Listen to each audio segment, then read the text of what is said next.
Assalamualaikum warahmatullahi wabarakatuh. Jumpa lagi dengan saya Bang Zarani. Di video kali ini saya akan berbagi sedikit tentang caranya kita mengembangkan channel YouTube kita ya.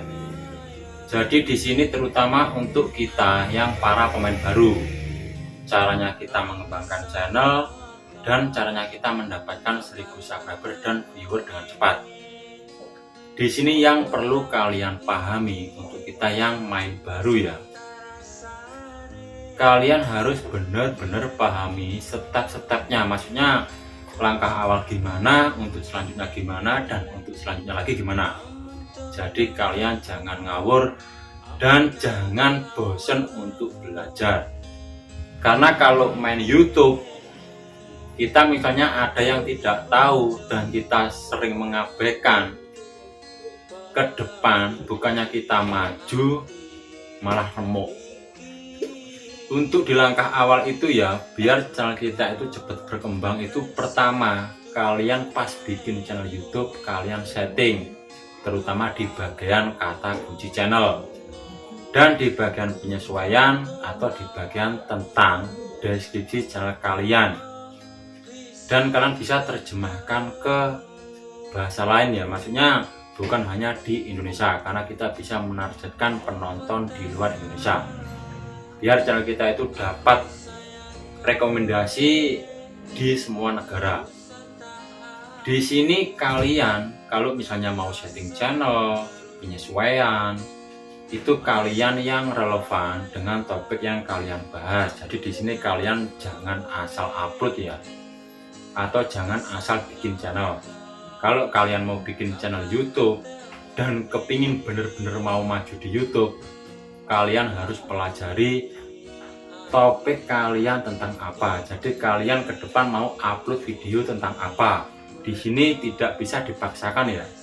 Kalau bisa, kalau kalian bikin video itu kalau bisa hobi yang ada di dalam diri kalian masing-masing. Jadi jangan dipaksakan. Untuk setelan channel, settingan video itu harus, karena apa? Di setiap platform apa saja, mulai YouTube, TikTok, Facebook, Instagram, itu pasti ada yang namanya setelan ya. Jadi di sini kita itu tidak bisa mengabaikan hal yang sepele ini. Kalau saya pribadi channel baru, biar cepat berkembang, kita bisa mendapatkan 1000 subscriber, viewer secara organik. Di sini saya mengandalkan video short. Dan misal ada kawan kita yang bilang, "Bang, video short itu jam tayang tidak akan dihitung," itu salah. Di setiap video yang kita publikasikan itu jam tayang tetap dihitung meskipun durasinya pendek ya. Terus misal ada yang bilang, "Bang, video short tidak bisa dimonetisasi," itu juga salah. Video short selama kita mengupload dan mematuhi pedoman komunitas YouTube, video tersebut masih bisa dimonetisasi meskipun video short. Karena video short itu akan cepat menjangkau penonton ya, maksudnya kalau kita bikin video short, channel kita secara otomatis itu akan direkomendasikan sama pihak YouTube. Dan misal ada yang bilang, "Bang, video short bener rame, tapi kalau pas kita upload video reguler ntar viewnya akan turun." Itu tergantung konten kita. Jadi gini, kalau kita mau bikin channel itu intinya yang setopik. Kalau kalian upload video short misalnya tentang masakan, dan kalau sudah memenuhi persyaratan untuk 1000 subscriber, kalian upload video reguler untuk mengejar jam tayang, itu harus setopik dengan video short kalian. Kalau kalian upload video short tentang masakan, pas video reguler ke depan kalian upload lain dari masakan, itu sudah beda topik. Itu ntar rekomendasinya akan turun ya.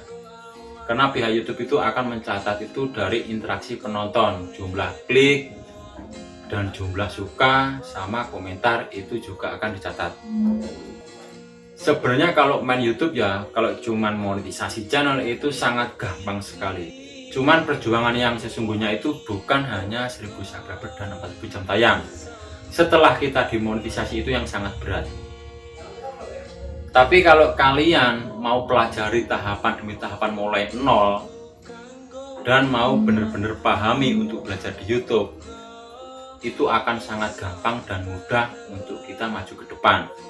Karena kita main YouTube itu nggak cuman syukur upload. Kalau kalian syukur upload, ntar ke depan bukannya kita maju, malah remuk ya, ambles. Kalau untuk subscriber yang saya sarankan, kalian bisa upload video short. Kalau kita punya keberuntungan, kita bisa mendapatkan klaim hadiah dari video short. Kalau kita sudah mendapatkan klaim hadiah dari video short, kita daftar AdSense itu malah mudah karena akan dituntun, akan dibantu karena kita sudah mendapatkan klaim hadiah dari video short. Di sini kita upload video short tetap ya pakai optimasi. Tujuan apa? Tujuannya kalau kita ke depan pas upload video atau pas kita mengajukan monetisasi, metadata kita itu tetap dapat. Metadata itu mulai thumbnail, judul, deskripsi. Cuman kalau untuk thumbnail video short kalian bebas karena disitu tidak bisa kita kasih pas upload. Cuman kalau kita mau edit itu mendingan thumbnailnya bawaan dari video tersebut. Jadi poinnya di sini kalau kita hanya untuk mengejar 1000 subscriber dan viewer, coba kalian upload video short tetapi channel kalian setting, topiknya kalian tentukan ke siapa, di bagian penyesuaian kalian setting, di bagian tentang kalian setting, untuk bahasanya kalian terjemahkan ke bahasa luar Indo ya. Pokoknya semua bahasa yang ada di dunia ini ya. Jadi biar channel kita itu bisa dijangkau di mana-mana. Terus untuk video kalian juga tetap main optimasi ya. Pas kalian upload, tentukan kategorinya. Ntar ke depan insya Allah channel kalian akan cepat berkembang. Karena saya sering membuktikan dengan cara ini ya. Saya upload video short, saya bisa mendapatkan 1000 subscriber, viewer secara murni. Kalau untuk jam tayang lebih gampang lagi. Ntar kita upload video reguler. Nah di sini kita juga bisa mainin aman, lancar monetisasi. Intinya untuk kalian itu pertama kalian pelajari dulu channel kalian secara settingnya dan tentukan topik kalian. Optimasi metadata harus dapat biar channel kalian ke depan bisa lancar pas ajukan monetisasi. Kalau channel kalian bagus ya tiap bulan kalian bisa gajian dari YouTube. Ya semoga di penjelasan saya saat ini bisa dimengerti untuk kalian. Intinya untuk kalian tetap semangat ya, jangan tumbang. Wassalamualaikum warahmatullahi wabarakatuh.